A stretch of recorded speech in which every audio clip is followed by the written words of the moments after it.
আচ্ছা, অন্নপূর্ণা 3,000 টাকা করে 17 তারিখ থেকে কিন্তু দিতে শুরু করে দিয়েছে।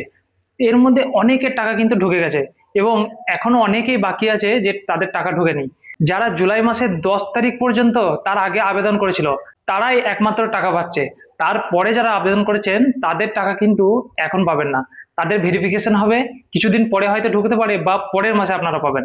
কিন্তু জুলাইয়ের আগে আবেদন করেছেন বা প্রথম দ্বিতীয় কিস্তি পেয়েছেন এরকম মানুষ যারা আছেন যে তাদের টাকা ঢোকেনি, যাদের টাকা ঢোকেনি তারা এখন কি করবেন? দেখুন, প্রথম কথা হচ্ছে আপনাকে পঞ্চায়েতে বা পৌরসভায় গিয়ে আপনাকে লিস্ট দেখতে হবে যে সেই লিস্টে আপনার নাম আছে কিনা। যদি আপনার নাম থাকে অথচ টাকা পাচ্ছেন না, তাহলে জানবেন আপনার ব্যাংক অ্যাকাউন্টের কোনো সমস্যা আছে, হয়তো ডিবিটি লিঙ্ক করা নেই বা যে কোনো সমস্যা থাকতে পারে। আর যদি নাম না থাকে তাহলে 20 তারিখের পর অর্থাৎ 21-22 তারিখ করে সরকার একটি পোর্টাল লঞ্চ করবে, মানে একটা সাইট অন করবে।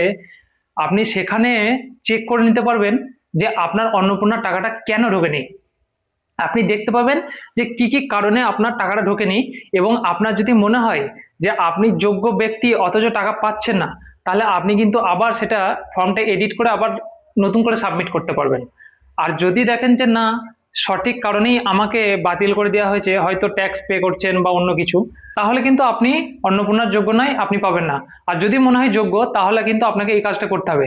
তার আগে আপনাকে কিন্তু 20 তারিখ পর্যন্ত অপেক্ষা করতে হবে, কারণ 17 তারিখে অনেকের টাকা ঢুকে গেছে এবং 18-19 তারিখেও অনেকজনের টাকা ঢুকেছে। যদি 20 তারিখের মধ্যে না ঢোকে তখন আপনি এই কাজগুলো করবেন।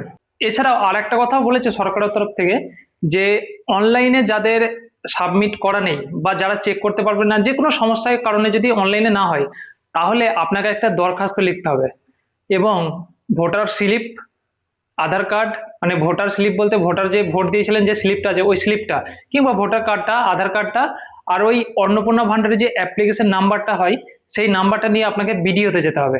বিডিওতে গিয়ে আপনি যদি ওটা জমা করেন, তাহলে ওনারা ভেরিফাই করে আপনাকে ঠিকঠাক করে দেবে যাতে আপনি আবার টাকা পান। আপনি যোগ্য ব্যক্তি কিনা সেগুলো কিন্তু ওনারা যাচাই করে দেখবে, তারপরে আপনার এগুলো সব ঠিকঠাক করে দেবে। তো এখনো পর্যন্ত কারা কারা টাকা পাননি কমেন্টে জানান, আর যারা পেয়েছেন তারাও অবশ্য কমেন্ট করবেন। আর এরকম ইনফরমেটিভ ভিডিও পেতে আমাদের চ্যানেলটি ফলো করে রাখুন।